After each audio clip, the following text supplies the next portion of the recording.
Welcome to another event with the Max Bell School of Public Policy. My name is Chris Reagan. I'm the director of the school. And actually tonight we have an event that is a partnership between the Max Bell School of Public Policy and the Douglas Coldwell Leighton Foundation. Now, I'd like to begin by acknowledging that we are situated here on the traditional territory of the Kanigahaka, which has long served as a site of meeting and exchange amongst Indigenous people. We acknowledge and thank the diverse Indigenous peoples whose presence marks this territory on which peoples of the world now gather. As I was thinking about the land acknowledgement, I decided to go into Google and find out what inflation was like in pre-settler times. And as it turns out, there is no data that StatsCan produces on that particular fact. So I apologize that I didn't have more information to present to you on that. I'd like to actually turn it over immediately to Carl Belanger, who is the past president of the Douglas Coldwell Leighton Foundation. He is a native of Quebec City, a longtime Social Democrat activist, and a former national director of the New Democratic Party of Canada. Carl joined the ranks of the NDP at 18 years old and ran twice for a federal seat. He held several positions within the NDP and joined the parliamentary wing shortly after the 1997 federal election.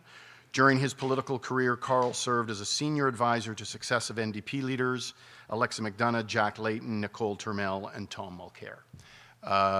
Where have you gone? There we are. Carl Belanger, thank you very much.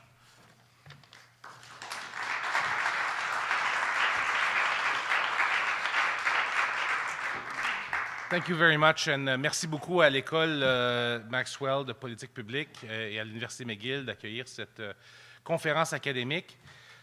Really happy to be here on behalf of the Douglas Coldwell Leighton Foundation. I am the past president, was the president for about 6 years after I retired from active politics. At the time, the foundation was named Douglas Coldwell. And then over the past few years, we've worked on a modernization progress that culminated with the addition of Jack Layton in our foundation to honor his legacy and to modernize the entire foundation that was created in 1971 by Tommy Douglas himself. When he retired from politics, he wanted to create the equivalent of the Fabian Society in the UK. A place where you could discuss ideas and make sure that the progressive movement would have some kind of a think tank. But over the years, as new trends emerged, the foundation had kind of become reduced to just give a few scholarships here and there, and not doing much of anything other than giving grants to other worthy projects, such as the Broadbent Institute, such as Rabble.ca, some of you may be familiar, and other progressive initiatives. But we decided to change that and to occupy more space. And this lecture and other lecture series that we are launching across the country is part of that modernization effort to make sure that the legacy of our founders, T.C. Douglas, M.J. Coldwell, and Jack Layton, and G.S. Woodsworth are kept alive and being reflected upon as students and academics look at what shaped Canada, what shaped our country. Jack Layton would have been really happy to see this happening. Jack was very fond of McGill University. I mean, couldn't shut up about it. And for a guy from Quebec City who went to Laval, I can tell you, it got a little irritating from time to time. But he was really fond of McGill, and in many ways, for Jack Layton and the NDP, McGill was kind of the genesis of what became the Orange Wave in 2011. Maybe his participation in McGill Français and his involvement here in student politics, and the influence he got from thinkers like Charles Taylor, and his understanding of the need for Quebec to be part of a Canadian ensemble, which included Quebec when it came to time to make transformative change. And that's the project he embarked upon. And that culminated, of course, with the 2011 Orange Wave. Now that wave has receded. It may come back, but that's for another lecture, I suppose.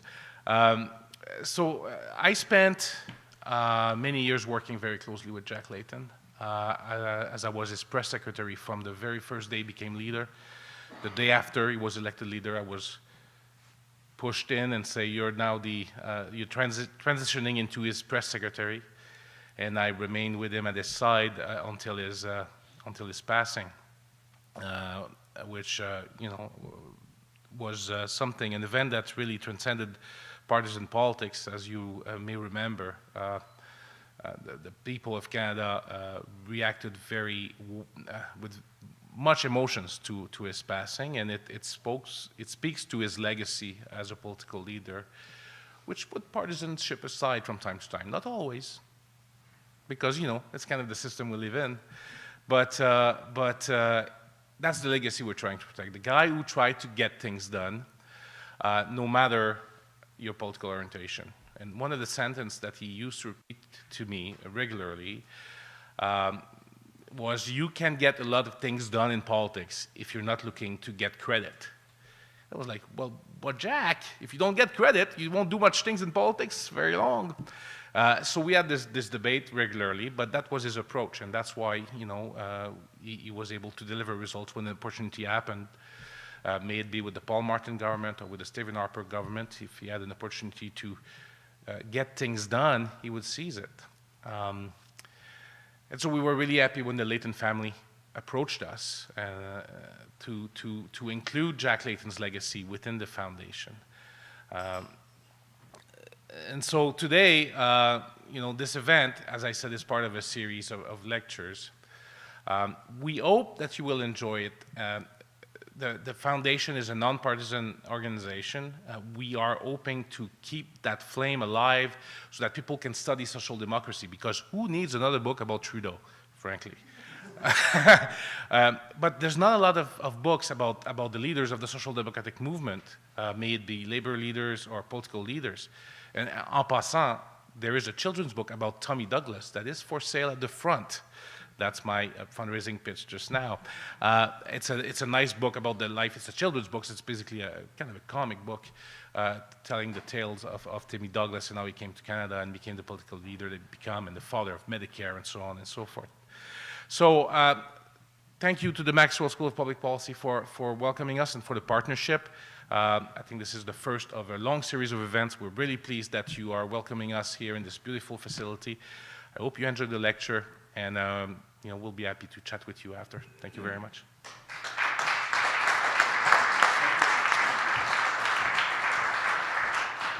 Thank you, Carl. Now, Carl said that this was one of a series of events this year across the country, but it's also what a macroeconomist would call a time series of events. This is the first event in this partnership that we hope will be an annual event. But the partnership actually began last year. So last year I was approached by the foundation that wanted to make a contribution to the Max Bell School. And my response was, this is wonderful, thank you very much, but let's do something fun with it. And so my response to that, my idea about doing something fun, was let's have an essay competition. So we created the Jack Layton Policy for a Better Canada essay competition last year, and we wanted to choose topics that were near and dear to Jack's heart. So last year the topic was about declining housing affordability, rising house prices, what to do about it. This year we decided that the topic would be something that was very much in the news, which was not just inflation and what to do about it, but in particular how to protect low and middle income people from the harm of inflation. So that's what the essay competition was. And I am delighted to announce last year the winners were not from the Max Bell School. They were from a different part of the university. It's a competition that's open to any registered McGill graduate student. This year, the winners, and there are two winners because they are co-authors, are from the Max Bell School MPP, Master of Public Policy Program.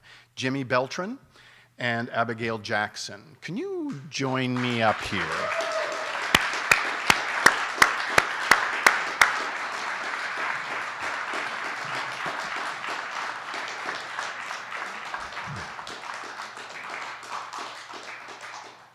I'm just going to give you a little piece of paper, and then I'm going to promise you another piece of paper in the future. So you're Jimmy, I think. Yes. Thank you. Come on up. Jimmy Beltran, so you can all see him, and Abigail. Thank you. Thank you very much. Congratulations. Great job.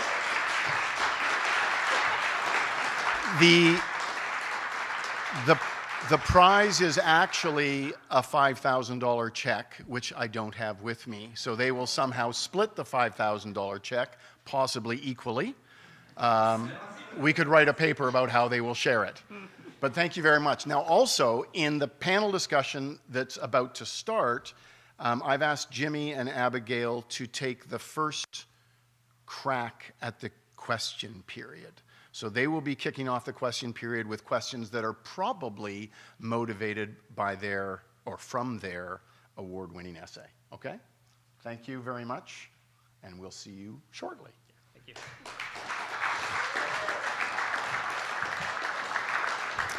So now I'd like to invite Armine Yalnizyan and Francis Donald to join me on the stage.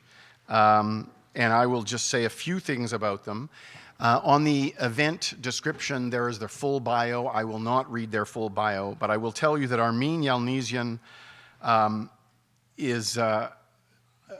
we've known each other for a long time, Armine. Okay, yeah, not that long. Really, we're just new friends. She's a leading voice on Canada's economic scene. She's an Atkinson Fellow on the future of workers.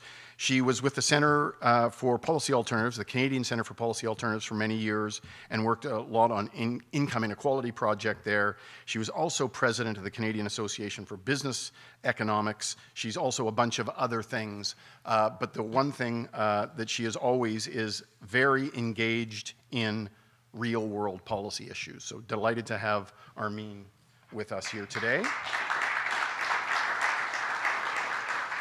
Francis is the managing director and global chief economist at Manulife Investment Management. She actually, not all people in the financial sector, most people in the financial sector appear to work in Toronto, but Francis works and lives in Montreal, actually very close to me out in the West Island. Before she was at Manulife, she was at Scotiabank, Deloitte, Rubini Global Economics, and the Bank of Canada. So she's been in a lot of interesting positions. For tonight's discussion, I think you will find, at the risk of oversimplifying, we talked about in our organizational call that Francis might be representing the capital view on the issue tonight, and Armine might be representing the labor view. So let's just see if you can detect that. But what we're going to do is we are going to talk about inflation. So, and you all should have one of these pieces of paper on your chair. I asked Francis and Armine to send in one killer chart. So this one is Armine's. So at some point, Armine is going to talk to the killer chart. And the flip side is Francis's killer chart. So at some point, Francis is going to talk about that. I didn't get a killer chart. I am just going to be the moderate one here today. Capital view, labor view, and I'm Mr. Moderation. Okay, so thank you very much for joining us here tonight. Delighted to have you here. I'm going to ask you each for your opening big picture message, okay? And then we'll get into a few questions, and then we're going to open it up to questions from the floor. But Francis, how about if we start with you? What is the big thing you want to say, you want to make sure that nobody forgets? Okay, well, you said that I'm the capital view, which sounds very Hunger Games, and you are correct. So I like to say I work on the dark side of economics. You can take much of what you learn in economics and apply it to a whole swaths of the world. In my world, I work primarily on trading desks and with hedge funds and portfolio managers. We use economics and our understanding of policy to effectively get a sense of where markets are going to go and make money for our clients. That's the goal of what I tend to do in my day-to-day life, which is also why I need to constantly be balanced by economists like Armine, who bring me back down to earth. But I got to tell you, Chris, I started working in 2008, and as a result of that, is that It's upsetting to hear that. funny. Okay, I it's wasn't funny. trying. It's 2008 is when I started, and therefore for the almost entire length of the beginning of my career up until 2020, I only knew a world where inflation was running at 2% or below. In fact, from 2009 until 2020, only about 8% of the time did Canadian core inflation run above 2%.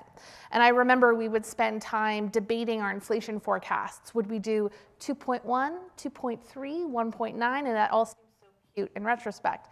And we did a lot of work on why we were existing in this post-GFC, post-global financial crisis environment. We had globalization trends. We had cheaper labor. We had the rise of China. All of these factors were pushing down on inflation in a way that felt permanent to me and was the only thing that I knew. In fact, it was the only thing that huge swaths of the trading floor had ever known. When inflation started to rise in 2020, it's uncomfortable to say it, but I was definitely in the transitory camp. Because to me, inflation rising was an anomaly. It was a bug, not a feature. In my view at the time, we would see supply chains heal, and as soon as we exited COVID, we would recognize that this blip in our data was temporary in nature. But over the past 2 years, we've had to rethink so much of what we know to be true about economics and inflation. We've come to recognize that this concept of globalization, well, it seems to be reversing course. We're moving into a deglobalization type of environment. The idea that we would have these free-flowing supply chains that could provide us with cheap labor and goods, well, that's going in the other way. And don't you know, they could actually get clogged up and keep us from getting the things that we want. So now as we generate our forecasts, we're not debating 2.1 or 2.3. We're debating 3 or 5. Are we going to be in an environment where we see inflation at 3% not as a bug, but as a complete feature of the way that we're going to move forward? And our strong conviction is that, yes, while we may be going into a period where we see the data dip, and I'm in the view that we will see a recession this year. There's a little banking crisis happening. Not sure if you noticed that one. That's probably going to push down on our inflation data in the short term. But longer term, we're looking at a new paradigm. We have to relearn much of what those who started in 2008 think about the world. And that requires questioning a lot of our economics textbooks. It requires questioning a lot of our economic models that are based on this concept of 2%. And it also requires questioning policy. Should central banks truly be targeting 2%? Our entire field is having to reevaluate that in real time right now. But I suppose, Chris, if you're asking me what the message is, it's that I have a lot to learn about inflation and this new environment that we're heading into next. Okay, thank you. We are going to come back and touch on a few of those issues. Maybe not all of them, but certainly a few of them. Okay, Armine, big picture from the labor view. Well, big picture from my view is thank you for having me be part of this. Frances is, I think, a rock star, and though she works for the forces of evil, she is still very, very smart, and I love hearing how she interprets how money should be moving and making you money. And I love the way Chris moderates everything. I have never been able to figure out what his politics are, so he's a great moderator.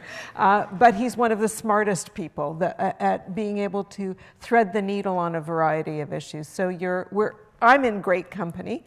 And my big picture takeaway for you is this isn't your daddy's inflationary period. It isn't even your grandpa's inflationary period. We haven't seen anything like this. And my killer chart for you is one of the reasons why it gets very personal. So if I was to say to you that, all you have to do is don't even look at what any of the inside says, just look at the top of this thing, and we are heading into a period of dependency on the working age cohort that we haven't seen since the baby boom was born. Why is that? It's because fertility rates dropped in the last few decades. And the baby boomers are the biggest cohort of people Canada has ever seen. And by the way, this has happened in a neighborhood anywhere near you that went through World War II. Because after World War II, everywhere that went fighting had a baby boom. So this is happening through the global north. This isn't something unique to Canada. We're not struggling with something that everybody else isn't struggling with. And this makes the story of inflation less a story of inflation than a story of affordability and how we value the workers that we do have. That makes the narrative of fighting inflation by avoiding a wage price spiral tone deaf. It actually sounds like it's anti-labor, right? Because they're not going after profits. They're not going after the people that are making money. In fact, the solution for taming inflation guarantees that more people will be unemployed. And who will be unemployed? The very people who are biting the biggest bullet on inflation, the people who are low wage, who don't have a lot of wage increases, who are spending most of their income on shelter, food, and transportation. So we have got a really anti-labor policy that comes straight out of the 1990s, but we're not dealing with inflation that had the hallmarks of the 1990s. You know, Francis gave a really good description of why we had so many tailwinds to central bank policy that was in lockstep around the world in the 1990s to wrestle inflation to the ground. And we did. We wrestled inflation to the ground and saw unemployment spike to levels we had not seen in Canada since the 1930s. It was a policy-engineered level of unemployment that was, in retrospect, unnecessary because China had come onto the stage to give us low-wage goods from supply chains that we had never seen the likes of before. Unbelievable efficiency in bringing down prices, a little bit crappy when it comes to having a good job, but boy, would you get stuff cheap. And that's why we had inflation at such unbelievably low rates for so long. But today, not only are the issues that Francis mentioned coming back to bite us, population aging and small labor markets everywhere, labor shortages everywhere, the idea of potentially reshoring or friendshoring supply lines, which will mean that prices will go up on almost everything we do consume in terms of goods. War, political unrest everywhere, people actually fleeing climate change, which is also upsetting the way crop yields are emerging and the way herds are getting sick and diseased. So we have got this perfect storm of headwinds to drive prices up. And if our only solution is slowing the economy so supply can catch up to it, that's the mantra, and that means more unemployment of the people that are suffering the most, we have missed the boat. We have completely missed the big picture. And that's what I want you to think about. We are in a new era. We've gone through 40 years of labor surplus. We are in a new era of labor shortages that are everywhere, and we cannot afford to devalue our neighbors who don't make very much money. Okay, so there's the big picture from both. So I'm going to back up, and my first question, it may actually kind of sound like we've already gone beyond it, but I'm going to ask it anyway because I think you're both going to answer it differently. So the question is, why should we care about inflation? Why should we care about inflation? So Armine, you're first. Okay. And I think you're probably going to connect it to income distribution. And then Francis is probably going to talk about financial markets and foreign exchange and stuff like that. But you may also veer into each other's lane. That's fine. So you're up. We care about inflation because of this picture. We have more people on low incomes and fixed incomes than at any point in history. They have no wiggle room. They will not tolerate more inflation. We also have more people that are earning very low wages. Did you know Canada's in the beauty contest in the world amongst the OECD to have the largest share of the labor market that is low wage? We've been kind of going back and forth with the United States for most of the last 20 years, but right now we have the largest share of the labor market that is low wage. That is not a contest you want to win. When you have a large share of workers that have low wages, and you have a large share of the population that is on fixed and low incomes because they're elderly, you have people that cannot tolerate inflation. So politically, we cannot afford to see prices go up at 3, 4, 5% every year when people don't get 4 or 5% every year. So that's one issue, and it's related to inequality, but it's not right on. The second reason we're worried about inflation, if we don't tame it, is that a large share of our workforce who pay the taxes to support the people who are not in the workforce, people who are too old, too young, and too sick, it's the working age population that pays most of the taxes in this country, that support the programs that we all use from cradle to grave. When they're not making a lot of money, and when more and more and more of their money is going to shelter and food and fuel, the basics just to get to work, then you've got a built-in drag that's over and above the drag of having more and more seniors in your economy.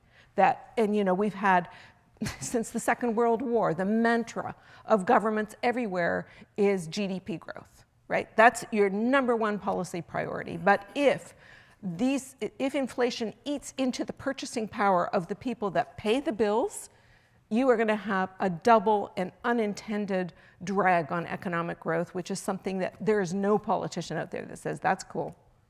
Well, there might be some Greens that would say degrowth is the answer, but degrowth isn't the answer. We can talk about that another time.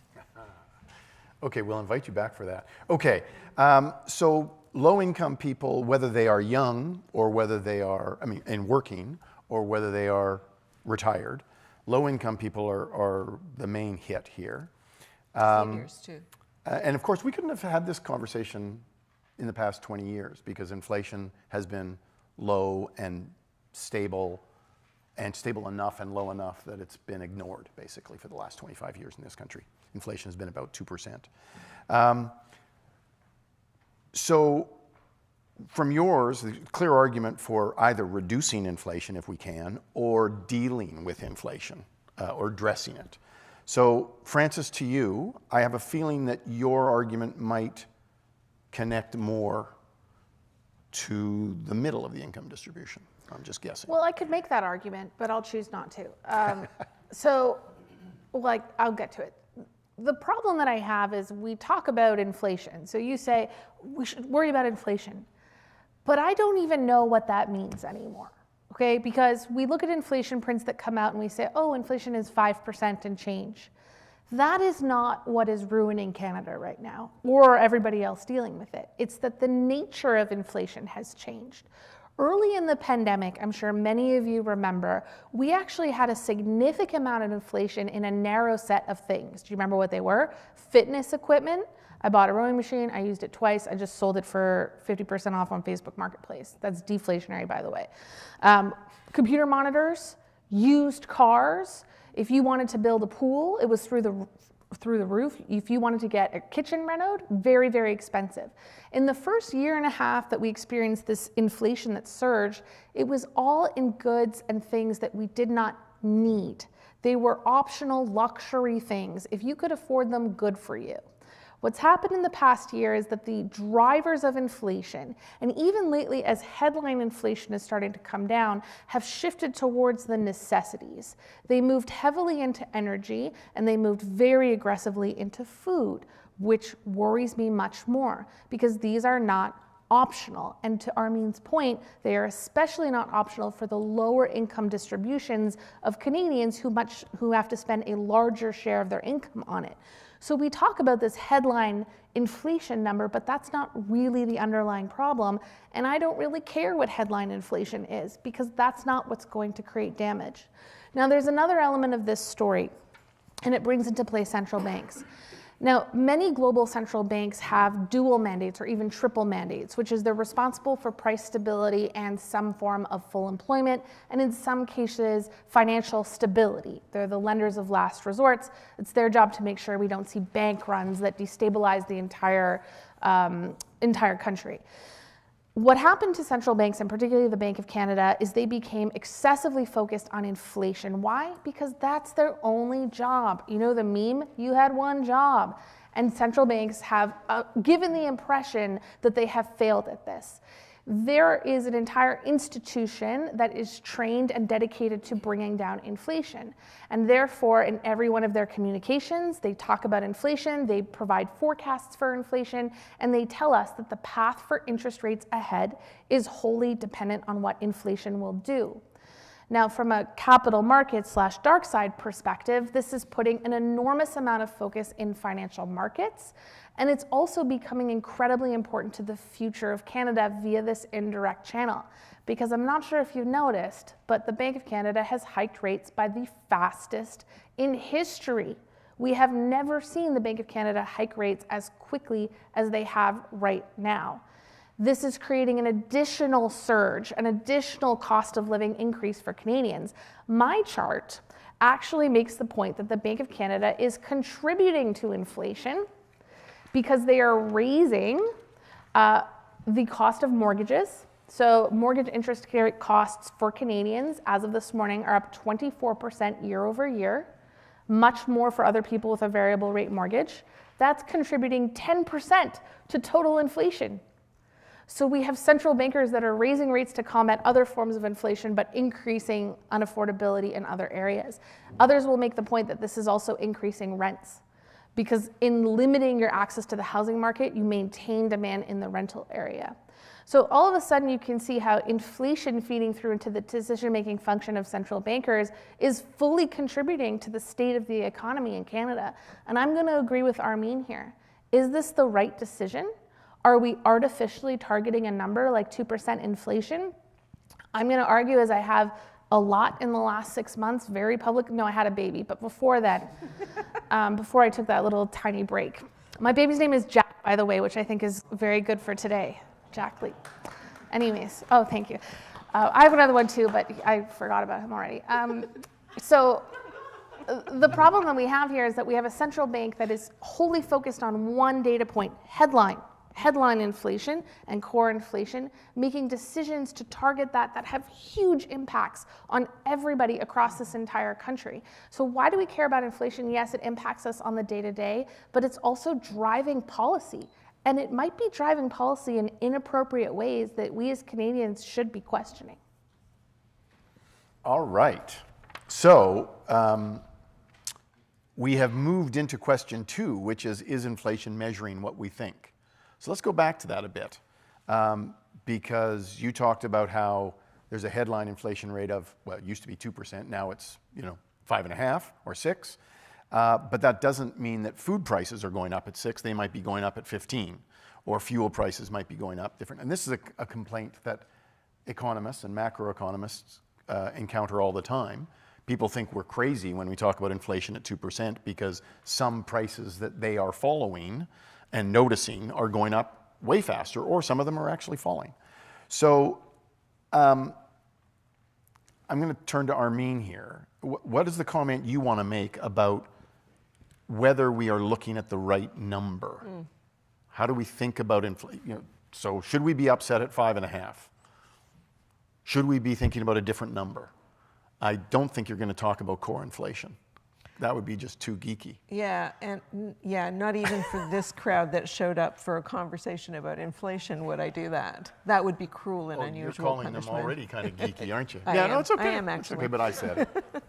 Anyway, I don't know what the number is, but sadly, I know you want more tension, but I agree with her. Oh, that's okay. That's okay.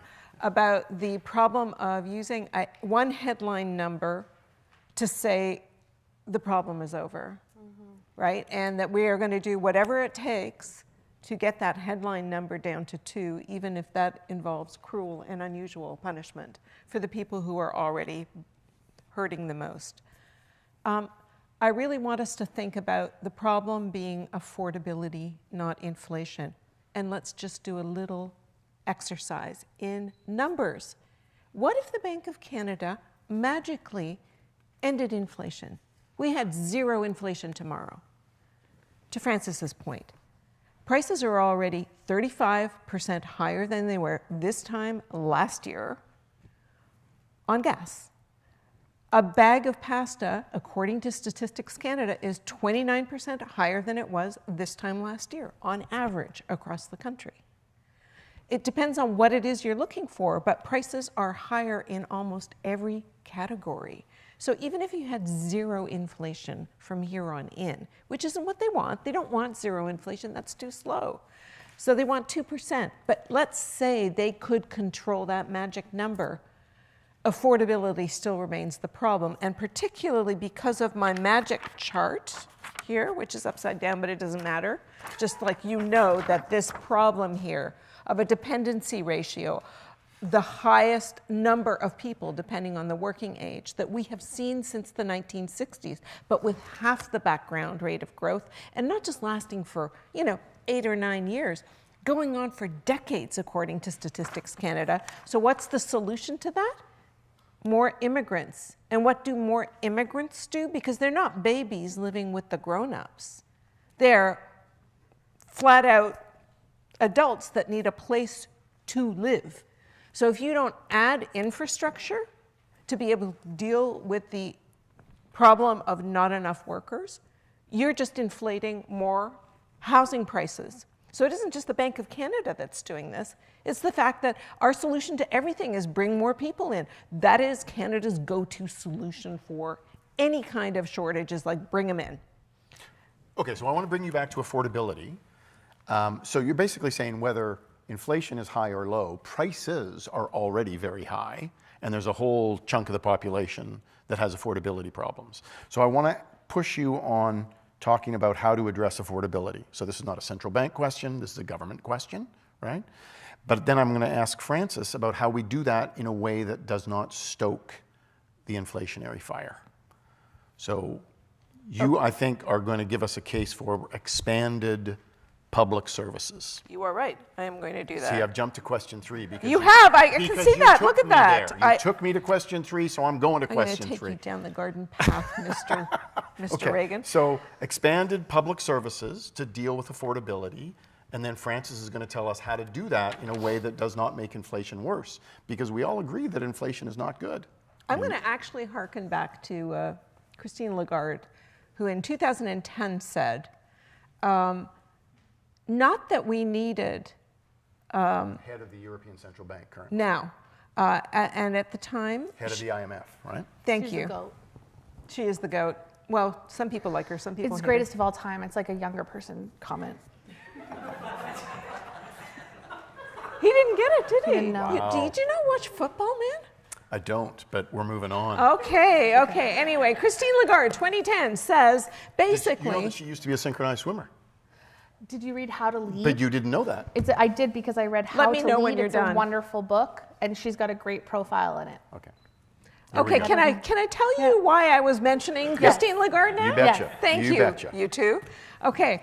Back then, in 2010, 2 years after the global financial crisis, actually not even 2 full years after the global financial crisis, she started whispering out loud so that everybody could hear that maybe it was time for fiscal policy to step up to the plate. She wasn't talking about a handoff from central banks to fiscal. She was just saying we need more balance between who's doing the heavy lifting here.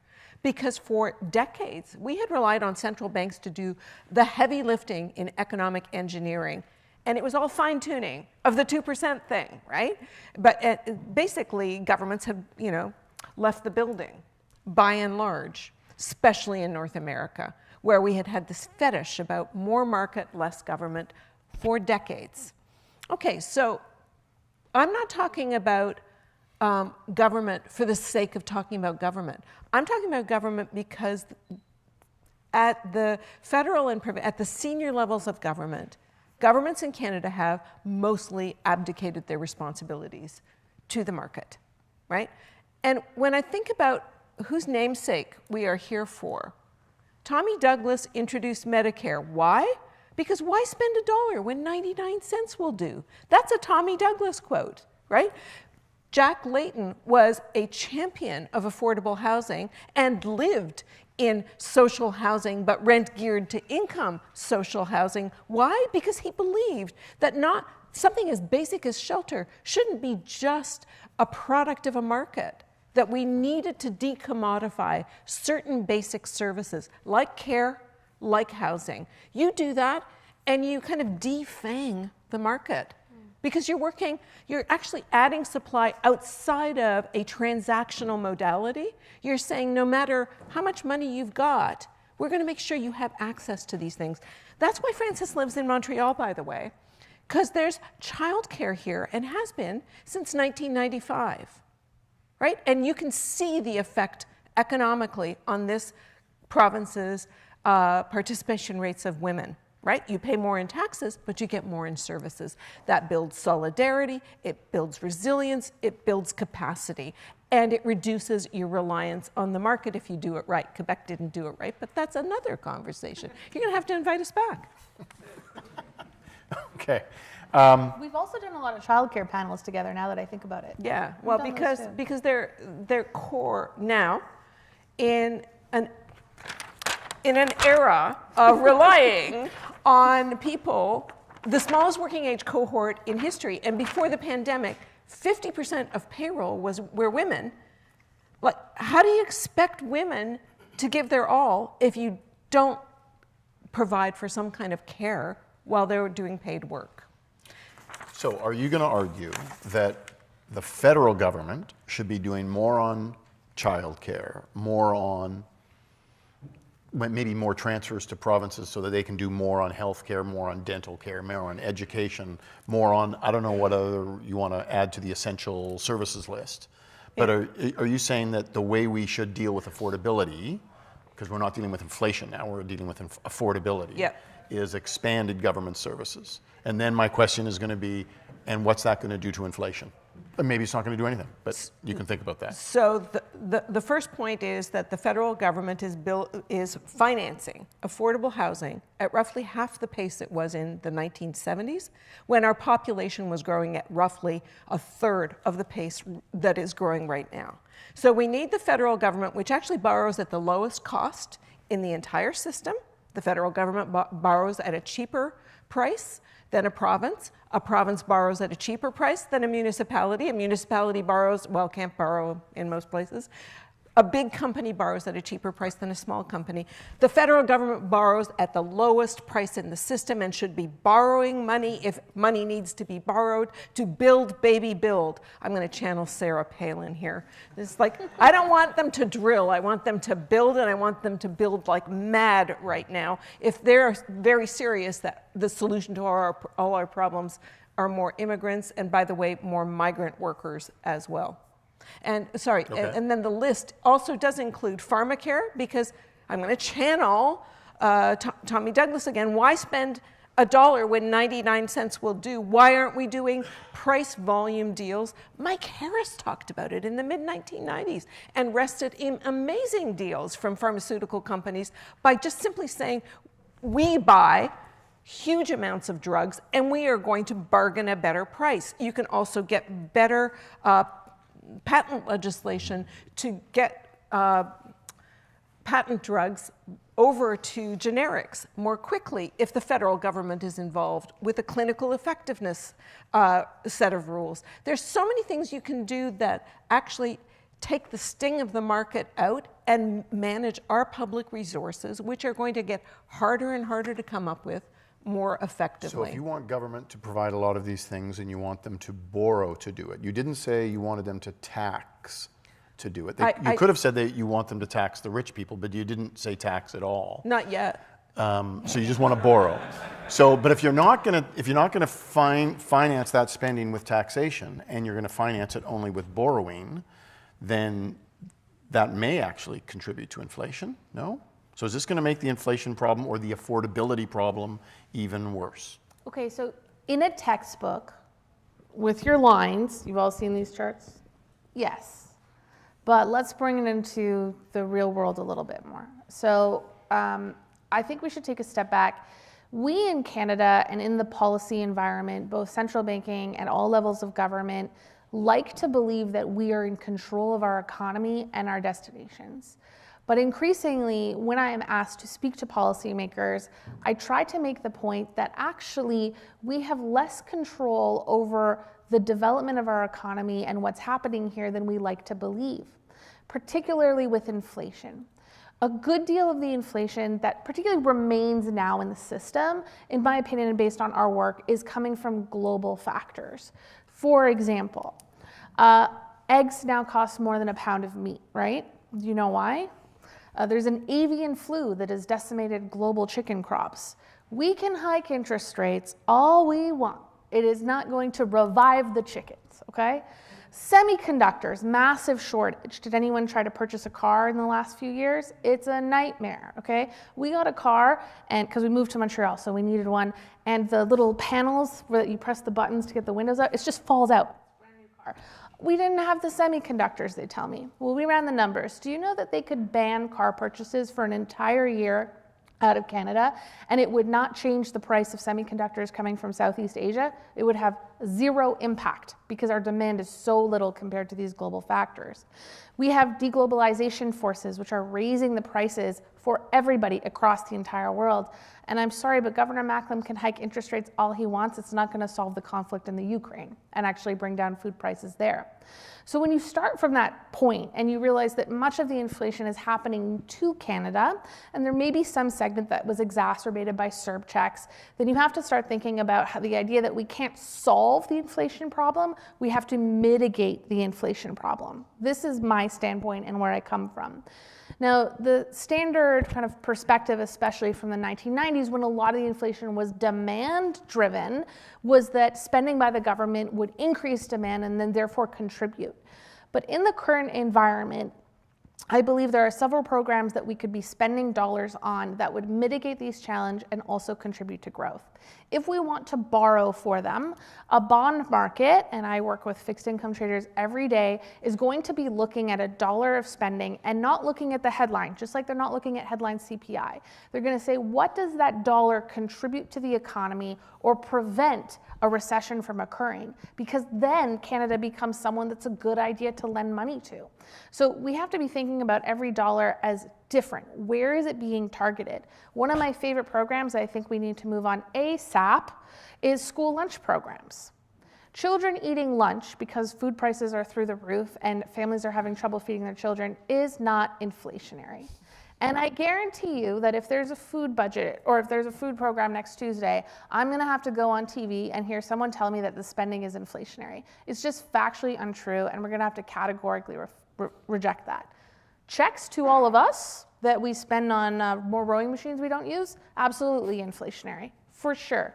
But there's a whole range of programs that we can be using to mitigate them. And the bond market is going to be assessing how those dollars are spent, not the headline dollar. And I know that because it's my job. Every budget I sit there and I say, this is going to contribute this to GDP and this to this. And bond markets do a rate. They actually do it with algos immediately. So you'll know Tuesday. You'll know within minutes of after-hours trading how the global bond market is perceiving it. And I strongly suspect that the movement in the bond market will be minimal, which will facilitate additional borrowing should we need it. So do you think that, I think you just argued that most inflation, or maybe just most inflation currently, is not influenced by domestic activities, domestic policy. Almost as if we could just close down any part of the government that worried about inflation. Not worried about mitigating it, but trying to control it. So can we just close down the central bank? Well, some people. So are you familiar with the concept of the Taylor rule? I am indeed. Oh, does he teach it or something? Yeah. Okay. I do. I was saying it was like a generic you. But like I'm pretty sure most of the audience doesn't know about the Taylor rule, because that's getting a little geeky. But yeah, okay. So, it was like a broad you. It wasn't like you, respected economist sitting next to me. Are you familiar with a basic Econ 101 concept? So there are many who actually believe we should be abolishing central banks and that the market should be determining the rate. And I think what we're seeing central banks deal with right now is the view that, well, maybe they've lost some credibility entirely, that they kept interest rates so low that it created problems. Now they had to hike so fast that it's creating a whole set of other problems. What if the market had just determined it? Now, some pushback you'll get from that is think about COVID. We experienced the largest unemployment shock of all time, and the central banks were able to lessen that. But anytime that you add human judgment to an economic decision, you increase the possibility of error. So absolutely there are some that would say we should let the market come to this. There's other people that say... What do you say? I just look at the data. And say what? So I would... And say what? Okay, so I would say that the cure for high prices is high prices. So there's an element of letting this market kind of clear itself. But at the end of the day, I think that every single person in this room, if they walked by a mother trying to feed their child and they had a bag of groceries in their hand, would provide some assistance. And that is the base core of all of this, is that we as a society try to help people who are struggling. And there are global market factors that are making that much more difficult in the current environment that are not at our base control. And therefore, I think it's a public good, and that most people would agree that we should be mitigating to a certain extent. Okay. I'm not sure I agree. Yes, good. You get the final word on this. Oh. Well, so we have moved into question 4, which is, can we and should we reduce inflation? So Frances has argued that it's a pretty difficult thing to reduce domestically because there's a lot of global forces that are way beyond our control. Can I just add that there are elements that exist in Canada that are problematically inflationary. We have a ton of ridiculous interprovincial barriers that make things more expensive than they could be. There's, a whole swath of things that we could be doing to bring down some of the costs that exist in this society. My point is that this inflation that we're all here to talk about today is, especially what's left of it, is being driven by global factors. And if we don't admit that and start from that point, then we're going to be fiddling with all the side issues and not dealing with the main issue at the heart of it. So do you not think that the Bank of Canada, first of all, knows that there are a lot of global forces out there that are influencing inflation, and it's focusing on the other parts? I mean, it clearly knows it can't do anything about the war in Ukraine. It knows that it can't do anything about supply chain disruptions. So you used to work there. Is your view that the bank is very smart people? So here's aren't what they else, aren't they here's what else thinking central through banks this? know and that their models tell them. And it's a tricky concept called inflation expectations. Inflation expectations are a powerful driver of what happens ahead. So if I expect that prices are going to, let's say I want to buy a couch and I think the prices are going to go up by 10% tomorrow, I'm going out right away to buy a couch. And then all of a sudden everyone's going to buy a couch and those prices ramp up. Or you can experience the Japanese situation where if I say, well, if I just wait another week, it'll probably go on sale another 10%, and then no one ever buys a couch. So inflation expectations can be a powerful driver, and the central bank's most powerful tool in this environment is not actually, in my view, containing supply and demand, but actually making sure that all of us believe in our hearts. Oh, who says that? All of us believe that this concept is a blip. So every time Governor Macklem says we can and we will bring down inflation to 2%, I don't believe that he really thinks that. I think, he's just trying to get you to believe he that. believes that we need to believe that in our heart of hearts to avoid a wage price spiral. So that is the power of the central bank. So I'm glad you ended with a wage price spiral, because you have a problem with monetary policy that's trying to prevent wages from rising.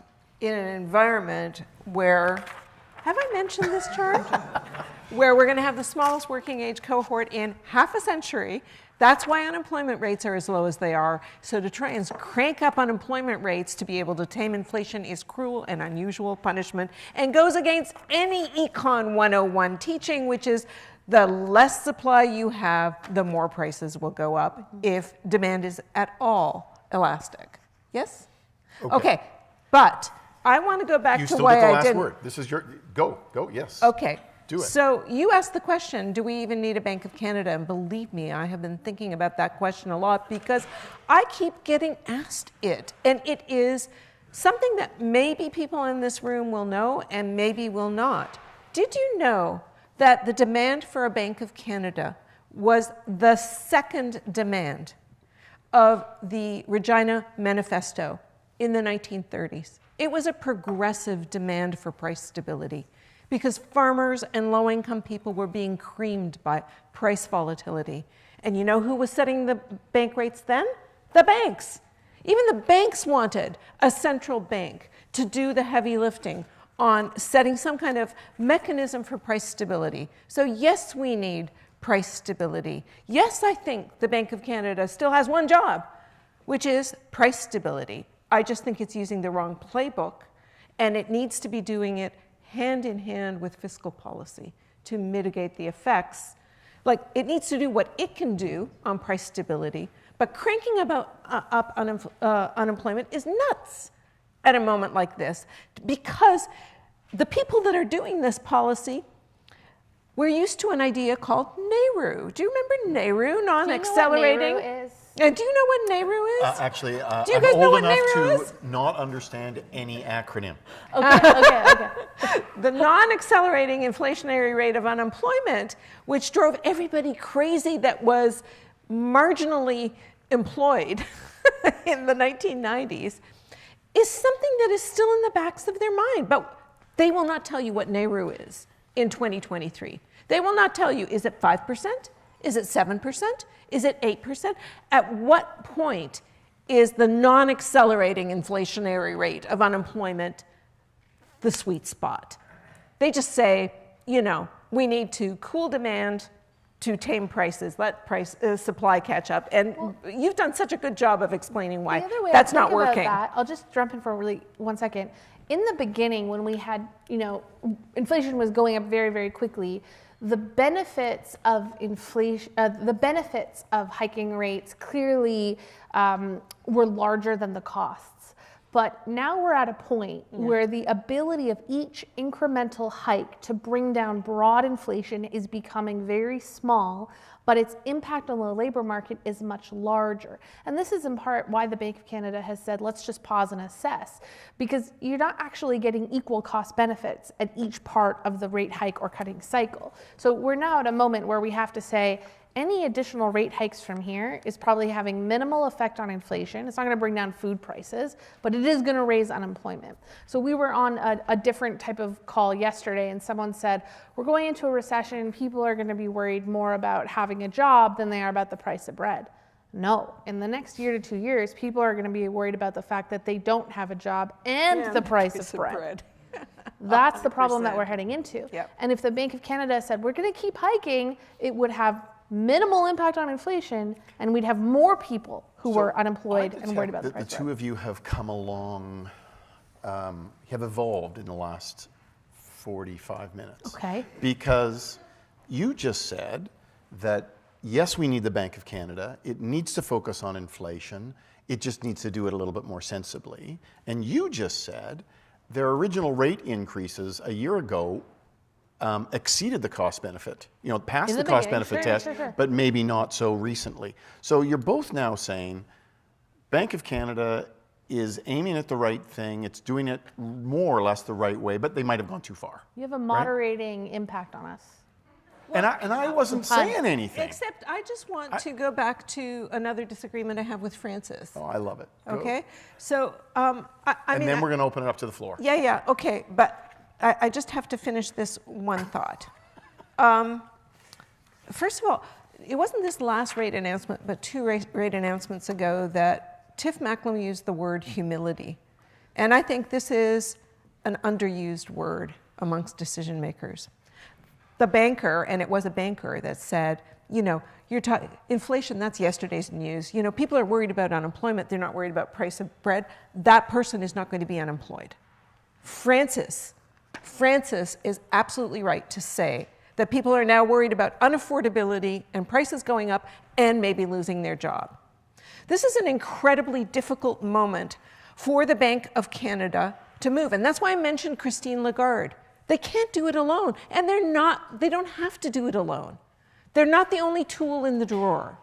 We need more fiscal policy to be stepping up to the plate, to be doing school food programs, to be building housing. For heaven's sake, we just saw an auto plant move from Windsor to Detroit. And most Canadians, 80% of Canadians, live in a city with public transit. What if we built our own public transit and just made sure there was cheaper public transit and more of it in 80% of in the place where 80% of Canadians live? I mean, there's so many things we could be doing to lower costs and make prices more, make access more affordable. And I guess I just want to end with one thing, which is, you said most of the causes of inflation are now international, they are not domestic. But just like at the beginning of the pandemic, where the price of lumber went through the roof because everybody was renovating because they couldn't travel anywhere, one of the most large increases in inflation now is the cost of travel, eating out. It's people with discretionary funds burning holes in their pockets. They want to go out and party, they want to go out and play, and there's just not enough people to serve them. And whether that's pilots or hotels or restaurants. And so the discretionary spending is actually screwing things up tremendously. The other part is the Bank of Canada screwing things up for mortgages, which is spilling over into rents. And so those are really important domestic features, is this kind of bifurcated what's causing it domestically. Part of it is a policy problem. Part of it is some people were inconvenienced by inflation, and it's not stopping them from going out and spending, and we have no policies for that. And I don't want to ding anybody. I just want to point out that some of the domestic drive is we just want to go out and play. Everybody's tired. There just aren't enough people to serve us, to literally serve us. We actually agree on this, and sort of my conclusion and my critique has never been that the Bank of Canada was making, wrong decisions or they weren't looking at the world properly. My critique is that why are we relying on one institution with one tool to solve what is an incredibly complex development? So on that point, Chrystia Freeland, our federal finance minister, is about to introduce a budget next week. And she has been saying lately that she wants to use fiscal policy, but in the opposite way that you're talking about. She's doing lots of spending. We could have a debate about that. But one of the things that I think she has been saying, and that she will say on budget day, is that we have to do a little bit less spending so that the Bank of Canada doesn't have to raise interest rates so much. So that's exactly bringing it into, using fiscal policy to try to reduce the inflationary pressures. So that's the opposite of... Yeah, because I think that is Econ 101. If the government spends too much... I've heard a couple of comments about Econ 101 that have been sort of negative. I think Economics 101 is a wonderful thing. It is. It really is. It's the basics. I'm just saying that sometimes the shibboleths are wrong. Okay, fair enough. So, I mean, if this takes us right back to Doe. At the beginning of this conversation, we had a conversation, do government spending more cause inflation? Chrystia Freeland is channeling that by saying we're going to keep our powder dry and we don't want to be counterproductive. We don't want to actually undo the work of the Bank of Canada. Right. Instead of saying, actually, if we spend in certain ways, we are going to decommodify. And she will be doing some of that too. A fair amount of it. I imagine she will do some of it, but the message track is prudence. The message track is don't mess with the Bank of Canada's policies. Yeah, but you know what? I feel like we're missing. There's two elephants in the room here, which is that we're having this discussion about inflation right now and a budget on Tuesday. If we were having this Douglas Caldwell-Leighton conversation 3 to 6 months from now, we would be talking about recessions. We would be talking about the rise in unemployment and the significant stresses in the US banking system, which are likely to turn this whole story around temporarily. So a lot of our comments are focused, I don't want to speak for you, when I talk about inflation, did I lose it's back, okay. I can project. We're thinking about inflation and what it means for us in the next decade. But in the next year, what we're likely to see is that this conversation is going to shift towards, we've got a rise in unemployment, we've got stress in the banking system, we've got, 20% of mortgages in Canada now have an over 30-year amortization. That's weird. That shouldn't happen. The Jack Layton essay competition next year, which will be just before this event, may well be, what do we do about the recession? And hopefully it won't be, because hopefully there won't be a recession. This is Minister Freeland's problem, is that she has to present a budget, probably knowing, I haven't spoken to her, probably knowing that she can't provide funding for the recession that hasn't occurred yet, but sometime before the next budget, I strongly suspect that they have to put money to work. And when people are unemployed and they don't have jobs, I don't think you're going to hear the same sort of, well, we don't want to spend because it might create some inflation. You're quite right. You're going to see something else. So that's going to change this conversation for the next 12 months. But I would encourage everyone to remember this, because when we come out the other side of the recession, we're probably still going to see inflation that's somewhat elevated. Okay, we are going to turn it over to questions from the floor. Abigail, you are number 1. Jimmy, you are number 2. I mean, you can bank it for later, but the interest rate's very low. I mean, you don't get more questions if you bank it. We've got a microphone in the aisle? Okay. Okay. Check, check. Okay, wonderful. Thank you guys so much for being here. This has been a really enlightening discussion, and it was great to hear both of your perspectives. Sorry, I don't know how close to stand. Closer, I think. Closer? Closer? Yes. Closer. Okay. It the sounds like I'm microphone. really loud. Is that good? Yeah, it's Okay. So much of what you talked about were things that when Jimmy and I were writing the essay, we discussed at length, and there are so many elements to the issue of inflation that are dynamic and interrelated, and by addressing one, are you making the other worse or vice versa? And so there were lots of things that we considered that we didn't end up putting in the essay, but which are super important. So for instance, one thing that you guys mentioned was the need for a school lunch program. And so we had talked about the rising food prices and how this essential good that people buy in their daily lives is really putting a stress on the low and middle income families in Canada. But when you think about fiscal spending, something we learned in our macroeconomics class was that there's this tension between wanting to spend money quickly and wanting to spend money intentionally that is well targeted and really gets at the root of the issue. But you don't often know what that is until time has passed. And so, for instance, with the school food program or with just a national food program, I was surprised to learn that Canada doesn't have an equivalent of what the US has in the SNAP program. And so I'm wondering what you guys think about that, of needing to address an issue such as food security, because as we've seen in the latest CPI report that just came out today, food prices are still up year over year. They're up 10.6%. This was the 7th consecutive month of double-digit increases year over year. And so food prices are really putting a strain on people. So do you see it feasible to pursue a national food program? Or is this something that's so complex and intentional that by the time it's implemented, we'll be in the recessionary period? And so probably it would still be relevant then, but I'm wondering how you balance this need for immediate relief in key areas and needing to go through the full government process of spending. So do you want the focus on the national school program, national school lunch program, or school food program? Yeah, I think with a focus on food would be great, but if there are other examples you have as well, that would be Focus on also food. good. Yes, I have a couple high-level thoughts. The really big issue we have with food is a year and a half ago, if you spent, is it me? Am I the problem?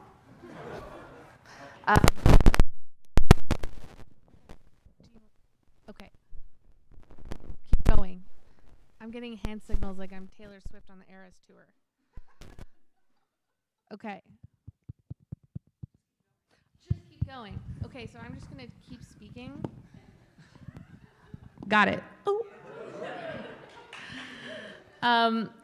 Okay, so there's a couple of problems with food price inflation. We already talked about how this is largely driven by global weather dynamics, et cetera. A couple of years ago, if you spent $100, before COVID, you spent $100 going to the grocery store, you are now spending $120 for that same basket of goods. If inflation goes back to 2% and central banks claim victory, next year you'll be paying $121 and change.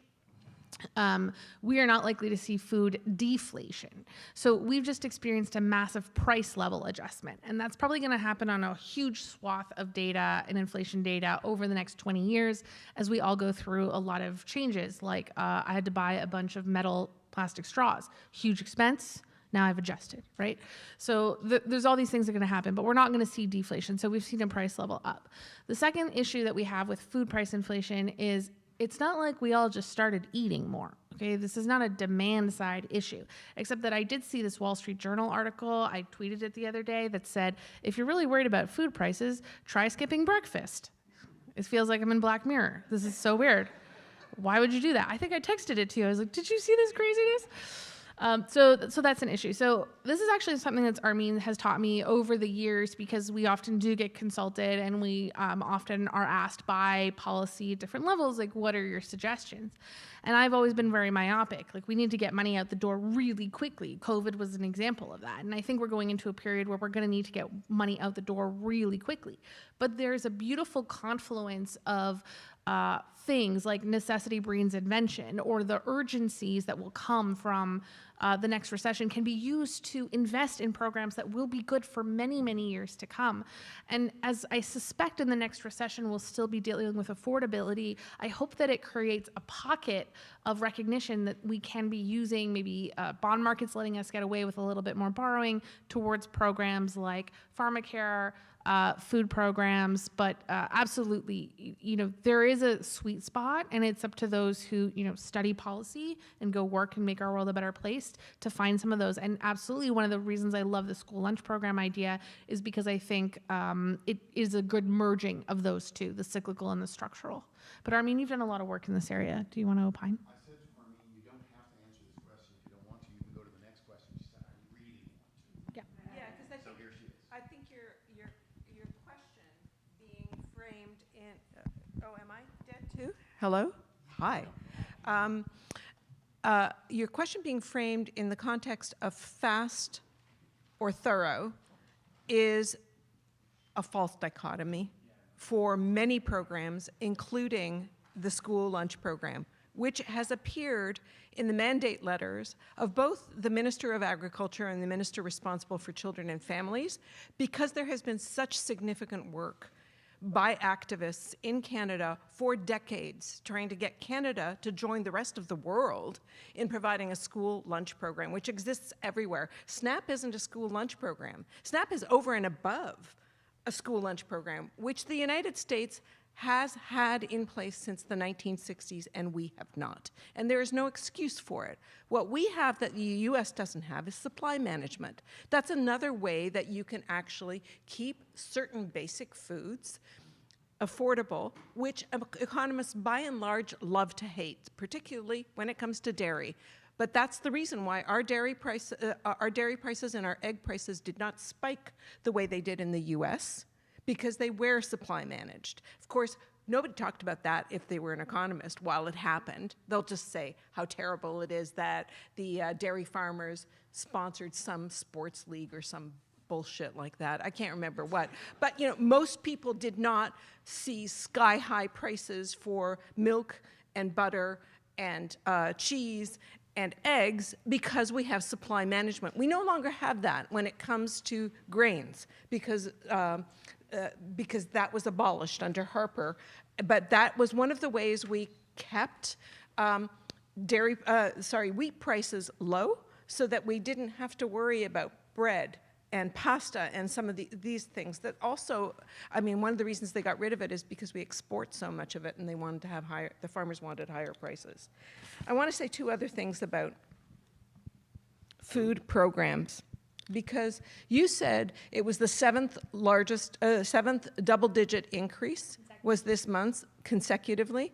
And what you didn't say is what Stats Canada has been saying every freaking month, which is that for the last 15 months, food prices, the food basket has eclipsed the price inflation of the overall basket. Food is extremely expensive for poor people. So how do you deal with that?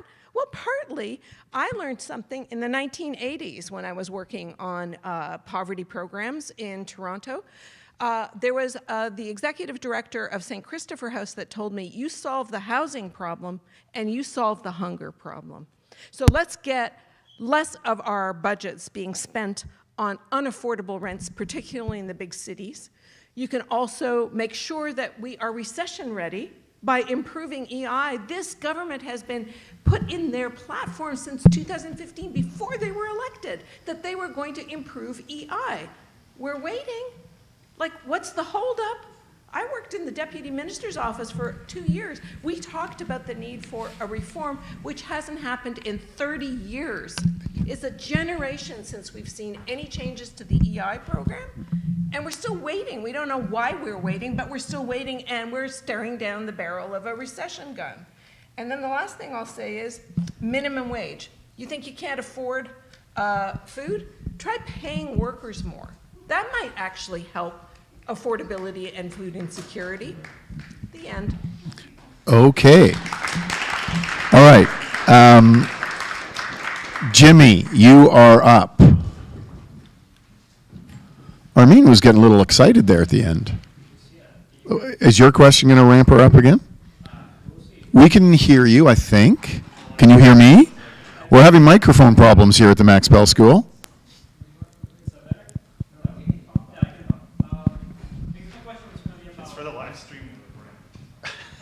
I can repeat the question on the microphone for the live stream. Is that better?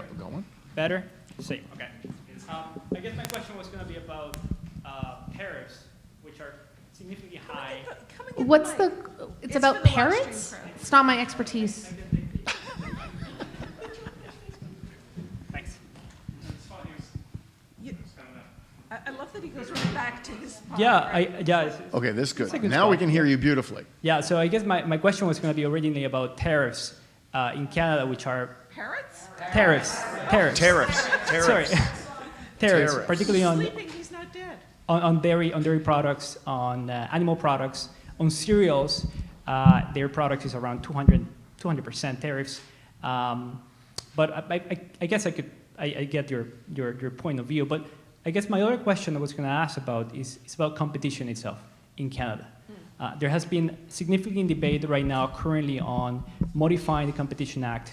And to what extent, my question is, to what extent does competition levels here and agglomerations of large corporations, right, contribute towards inflation in Canada?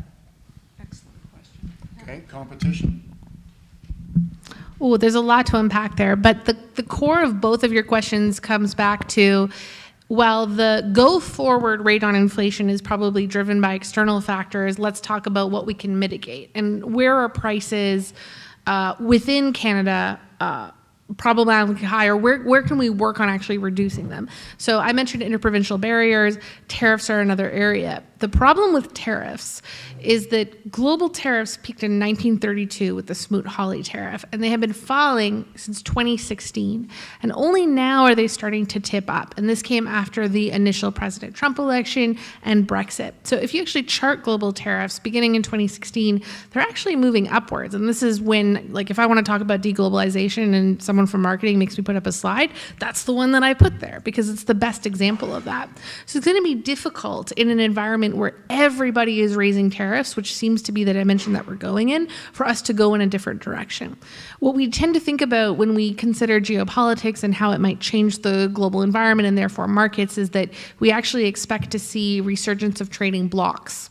So much more focus on Canada than the US, Canada becoming even more dependent on the US, Asia trading much more like a regional bloc, in Europe as well. So unfortunately, I don't see that area as being an area where we could see relief.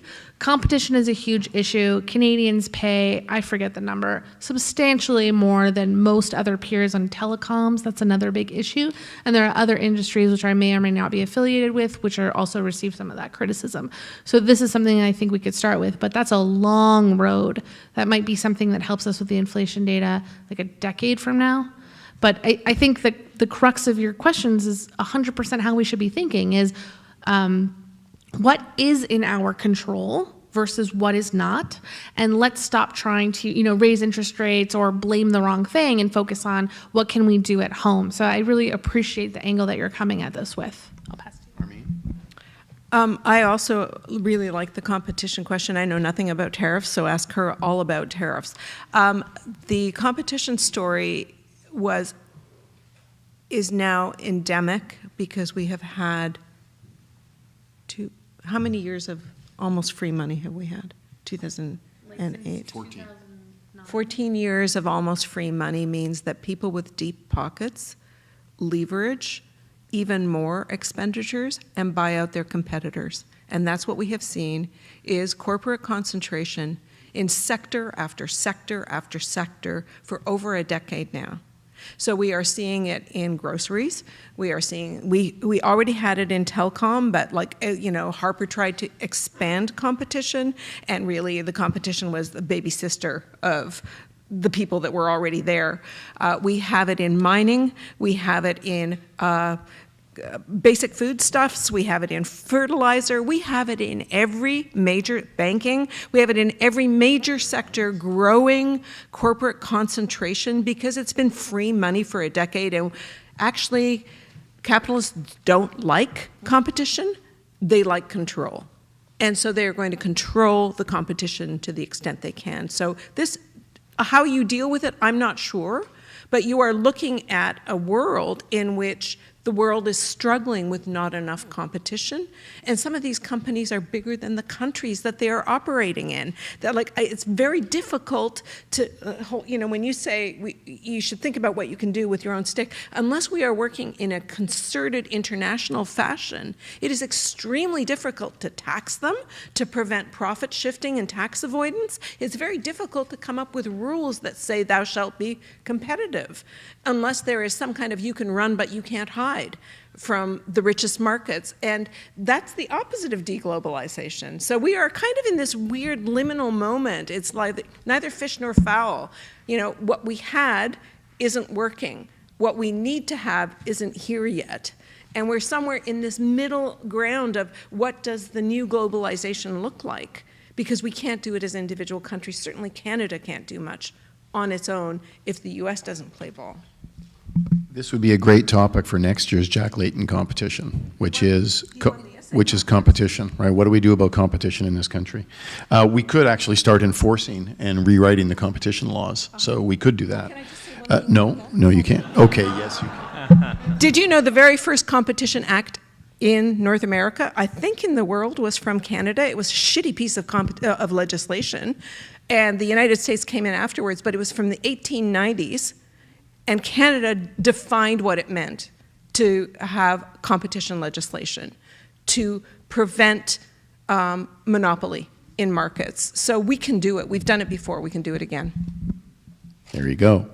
Danielle Belland, Director of the McGill Institute for the Study of Canada. Hello, thank you very much. I don't know if that was not on purpose, Chris, but as soon as this wonderful conversation started, the Minister of Finance in Quebec City tabled this budget, right? So I received the news by email while you were talking about, news updates about the budget, and the biggest maybe item that the journalists are picking on, are really emphasizing is a tax cut.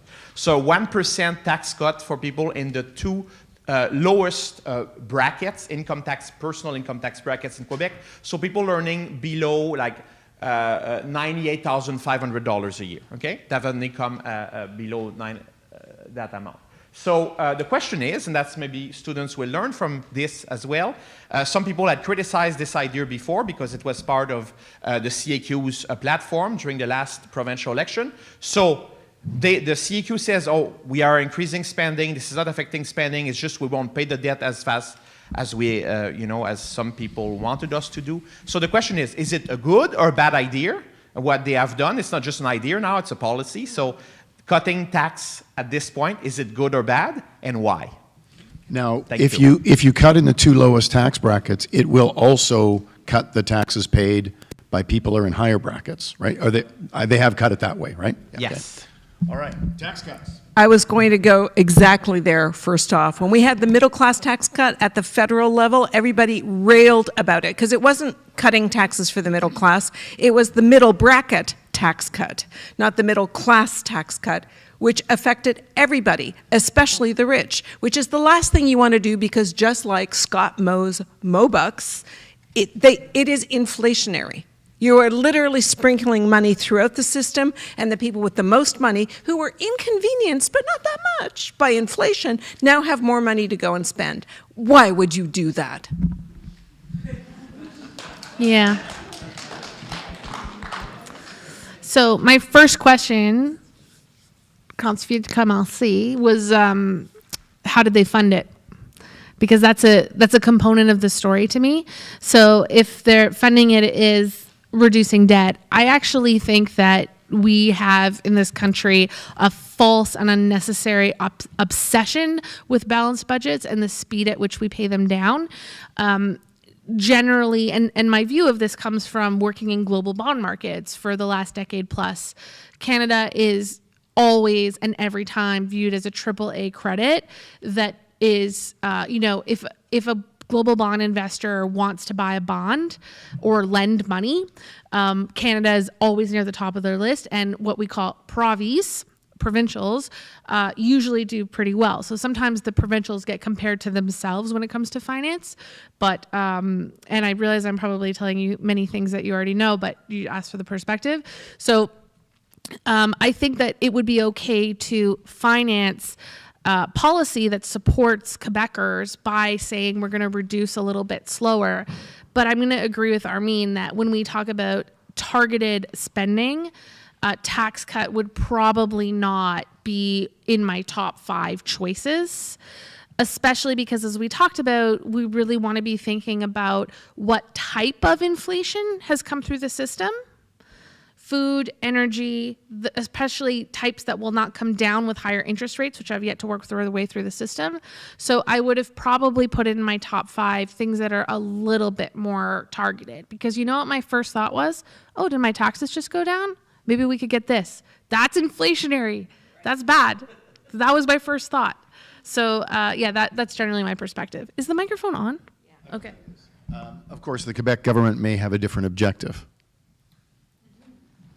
So, in fact, the tax cut may have accomplished its objective perfectly. To fulfill an electoral pledge, that's the main goal, I think. Okay. So we are down to the last few minutes. So, Anil, you've got a question, and you just should know that you are now what lies between all of us and a glass of wine. No pressure. No pressure. No pressure at all. All right. Well, first of all, I just want to thank both of you for this enlightening conversation today. I want to bring things down to the ground a little bit. And my question is about credit. And, you know, we've talked about, you know, what's happening at the ivory towers and like how our decisions have rippling effects across the economy and our lives. But the fact of the matter is, quoting Armine, is, you know, people want to go out. People still want to do the things they couldn't do for 2 years. And so, you know, whether or not the government's budgets balance or not, we are often relying on credit. And I believe our willingness to take on more debt is higher than ever, especially, you know, the white part of the chart, like the working population. So how do those dynamics play into sort of this scenario we're headed towards, and whose budget matters more when it comes to balancing, the government's or mine? Not the government's. Sorry. This is like blasphemy for an old school economist to say that we don't necessarily need to be targeting that all the time. So the credit channel is the channel through which central banks hope their policy is very effective. They hope that if they make it very expensive for us to put these types of things on our HELOCs or borrow on lines of credit, that it's going to slow our spending, that we don't go to Disney World because we say, you know what, the interest rate on that credit is too expensive. We have this compounding problem, which is that and I've touched on it. This is a really significant event that's happened in the last week, the failure of 3 banks in the United States and also effectively the failure of Credit Suisse, a massively systemic and important bank.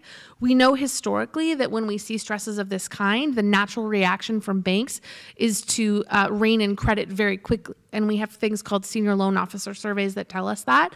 It's one of the best leading indicators of an economy. Unfortunately, we only get the data quarterly in the United States and Canada. We were already seeing a tightening of lending standards even before. So we were already seeing banks in Canada and the United States say, we're not actually going to lend to the same extent. So it's likely that these stresses in the banking system actually do even more deflationary impact and slow the economy even more than maybe 25 or 50 basis points from the Bank of Canada in that type of environment. At the end of the day, Canadians did not experience the 2008 psychology shock that the United States did. When I was young, my father always said to me, Francis, buy a house you can't afford because home prices always go up and so does your income. Terrible advice. Really bad, Dad, okay? Like, don't do that. In 2008, Americans learned that lessons, but Canadians have not. And as a result, our economy is extremely interest rate sensitive, which means that 25 basis points in Canada of a rate hike has a much bigger impact in Canada as in the United States. Do you know that for Canadians, if they take home $100, they spend $14 on the interest of their debt? In the United States, is $9, and that number is just going to keep climbing. So if it goes to 15 or 16, that's $2 or 2% that you're not spending on other areas. So this reliance on credit is a psychological issue for Canadians. We have not learned the challenges with that. We have a variety of really strange products. Like we have a 5-year fixed mortgage. We have variable rate mortgages with fixed payments. That's weird. There's a whole range of elements that exist in the psychology of Canadians that has to be rectified. And I hope it doesn't happen from a crisis, but I'm concerned that as we head into a period with a lot of banking instability, that we might have to learn this the hard way. But my goal is that, you know, I'm never going to say to my boys, hey, you guys should buy a house you can't afford. I'm going to be like, you know what, renting is a good option and we should move towards that culture. You're up. I think you might be the last word here. Uh-oh. No, you will be. Well, you're right. You can't fool me, buddy. I think you've asked the wrong question. I don't think it is a question of whose balance is more important, the government's or mine, for 2 reasons. That's the Margaret Thatcher framing. A government is just like a household. A government is not like a household. So you've got the wrong frame to begin with. But number 2, for both a household and a government, why you are borrowing is more important than how much you are borrowing. What are you getting for what you're borrowing? In the case of a household, you are describing credit as if it's one ball of wax. But in Canada, which is so incredibly indebted, it's because of our housing prices. A huge part of that, $14 on every $100 I'm paying for debt servicing, is because I bought a house I can't afford, right? Home ownership is one form of debt. Reverse mortgages are rising because of the boomers that did not plan for their retirement. Credit card debt, where does that fit in? So what are you using the borrowing to do? Are you surviving? Are you trying to have some control over your life by buying a home and building equity? Are you just partying? Those are important questions. They are very different types of questions than what balance is better, yours or mine. And we just heard an example of when a government's balance is squandered. That same amount of money for that 1% tax cut could have built more housing, could have made sure that there was high-quality childcare for all the children in this province, could have made sure that we are not bringing in temporary foreign workers who are cleaning the diapers of people in long-term care facilities because you pay them so poorly, nobody wants to do that job.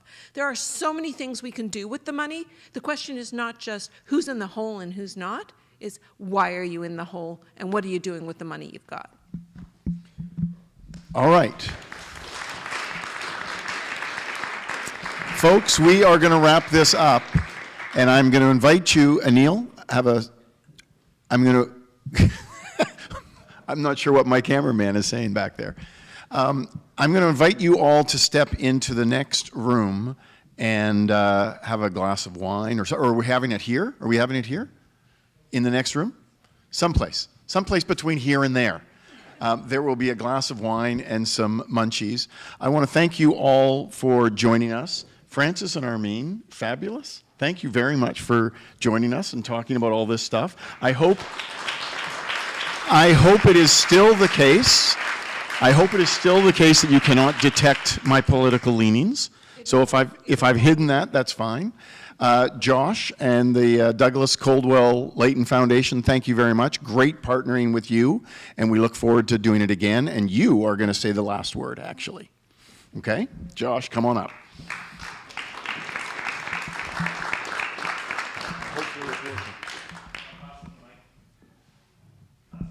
Okay, there we go. Okay, we're going to do it from this mic. Thank you very much. Thank you very much, Chris. I really appreciate it. Thank you so much, Francis. Thank you so much, Armine. What an engaging and enlightening conversation we just had. On behalf of the Douglas Coldwell Leighton Foundation, thank you for this opportunity. It's been an absolute pleasure collaborating with the Max Bell School. And I promise you, Chris, let's put any doubt aside. We will be back next year and for many years to come. So you can all look forward to being back here next year. I want to thank all of you for coming out tonight. As Chris alluded to, we do have a reception that I want to invite you to. I'd also like to address all of our viewers online. I know there are hundreds of you that are watching this program tonight. If you didn't take notes and you want to watch this again, it is available on our website, and so please come to the website and check it out again. I'd also like to just say one more thing. I'd like to thank our partners, the United Steelworkers of Canada, UFCW Canada, the Professional Institute of the Public Service of Canada, and LIUNA 1611. For their support, we're able to make all of this available to all of you, and I think it's only appropriate for us to appreciate them. So with that said, please one more time give a round of applause to our panelists.